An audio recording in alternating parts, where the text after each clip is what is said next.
Kirisame, the newest Super Awoken character on the global side of the game, and the very first Ascended taunt tank as well. This guy was a pretty hype release whenever he first came out due to how much damage mitigation he has, but over time we've gotten some other characters that have had even crazier damage res, like Shiro for an example, but Kiri was still a character that I was really looking out for. I just love this guy's design. I'm a very simple man. You got a huge sword, you got some drip, you got the fire effects and everything. Peak character design. So today we're going to be showing off Kirisame and seeing how well he does up against some tough fights in the game like Ganon. Also, I want to say huge shout out to my man Omelette for allowing me to showcase his Kirisame. Without him, this video wouldn't be possible. Look at how he looks. I'm going to show it too. Look at the sprite in game, man. Look at how he's looking in game, bro. Well, Kirisame has a lot going on with him in terms of his tanking. Like, it's a lot of text everywhere, but it's really not that complex once you get into it. He's going to be having Fires of War. This is his third eye passive. He gets damage taken 30% down when he's in third eye or true third eye, and he also gets more damage reduction if the enemy is burning. He gets King's Descent, which activates true third eye if an ally is a human, and this gives him 20%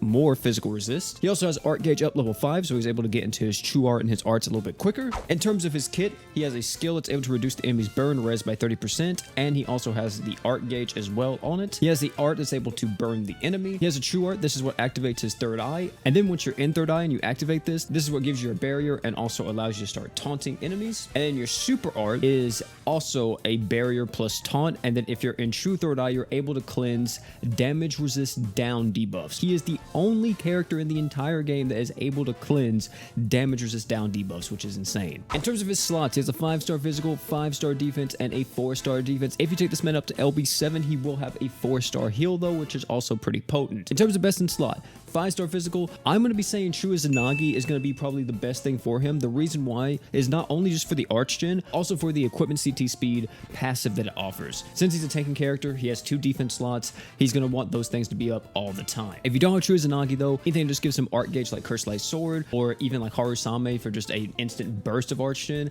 will be pretty great on him. 5-star defense, you're going to be wanting to go with his true weapon on this one. His true weapon is extremely beneficial because it gives you paralysis and freeze resist 100% up, and it makes your third eye last longer, which is great because with this type of character, you're going to want him to stay in his transformation for as long as possible, since he's going to be fighting some of the hardest content in the game, which usually takes the most amount of time in the game to complete. For the 4-star defense, this is a lot of different things that you can offer here. Like if you're fighting a magic boss, going with the 3-star defense aerial could be really good. You could use the magical sword. This is from, I think, the Thetis event, if I'm not mistaken. This is pretty solid, just a damage res buff. You can go with any of the elemental defensive items. Really, 4-star defense is more so decided on what are you fighting and what do you need to counter the most in terms of the damage type. Now for the crest slots. The crest slots on this man, woo-wee, let me tell you, this man got a lot. I'm gonna be honest. Kirisame can rock out with an equipment CT speed crest, so he's able to get his equips off a cooldown faster. He can also rock out with a defense up crest, which is going to be beneficial since he is a tank. He can get art gauge up as well just to make him faster and try to get his third eye as soon as possible. Rock out with,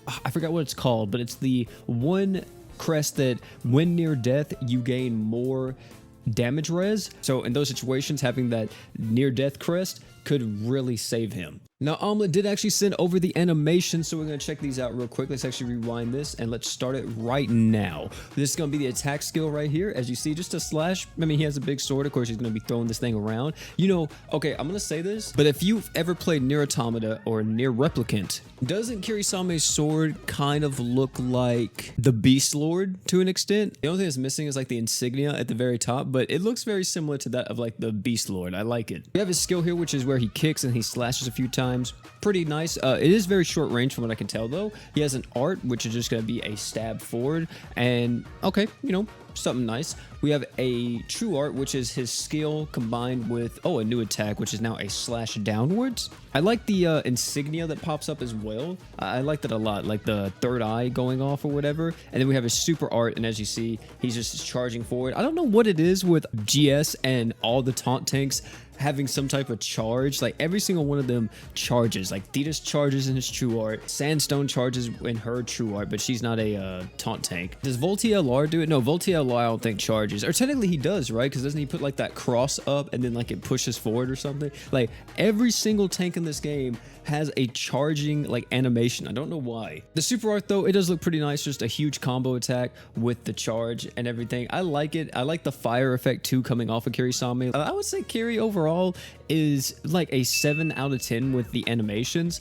In terms of his sprite design though, I love his sprite. His sprite's like a 10 out of 10, dude. I love the sauce, the finesse, it just captures this character so well. I love it so much. So as mentioned before, we're going to be taking on the man Ganon. We may do some fights after this too, but for right now, Ganon seems to be like the hardest piece of content that was readily available unless we do some story stuff. And as you see, we already have Kirisame in true third eye, and he already has his tanking up. And with Shiro as well, man, you know, this team might be a little cracked. That's all I'm going to say. I will be trying to get Kirisame into his super art ASAP. As you see, we are now into super art, so we have the massive barrier. We're going to be using Shiro's true art here to try to get even more stuff. Now, one thing that does suck about this is that Kirisame actually cannot cleanse himself like Thetis and other characters. As long as you keep up his barrier and as long as you have his equips up, it should be perfectly fine. With the amount of DR we have on this team too, with the physical res and everything else, I don't think he really ever has to worry about dying. I mean, maybe there would be a case where he might. Also, does his barrier apply instantly? Okay, his barrier does apply instantly on his true art. Some characters, you know, it takes a little bit longer for them to get into their stuff, but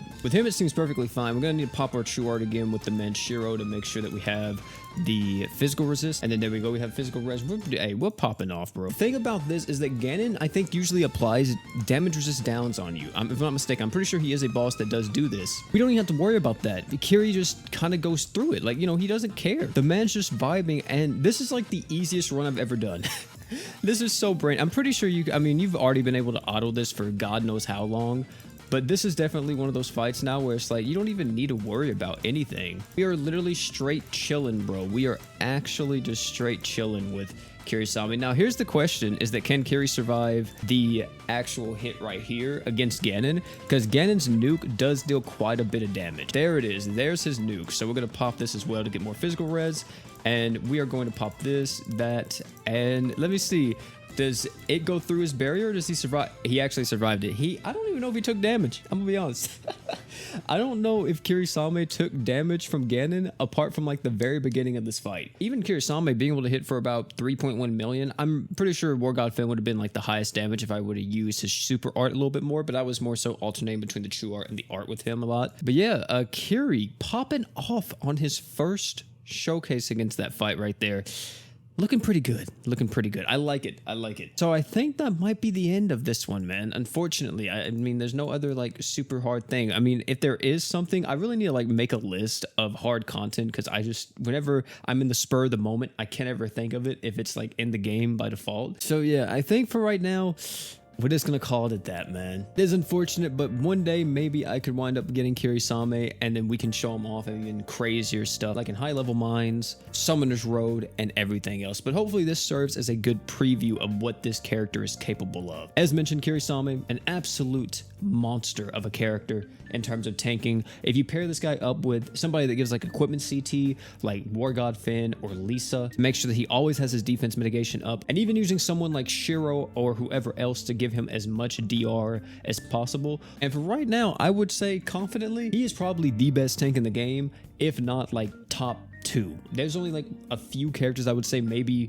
you would prefer in like certain other situations over Kirisame, but yeah, the worst part about him is that he's reliant on status effects, and in a lot of in-game content, as you guys know, status effects do not work out too well since so many bosses just have so much resistance or are straight immune. But good thing he doesn't need to inflict burn in order for him to get pretty much all of his DR. He already has a lot just by default in his kit. But ladies and gentlemen, that's going to be it for this one. Thank you all for coming out. Tell me down below what you guys think about Kirisame. Tell me if you got him or you didn't. And if you did get him, what's the team comps? Let me know all that type of stuff down there in the comment section. Also, huge shout out to my man Omelet again for allowing me to do this showcase. And last but not least, you guys already know, don't forget to drink water.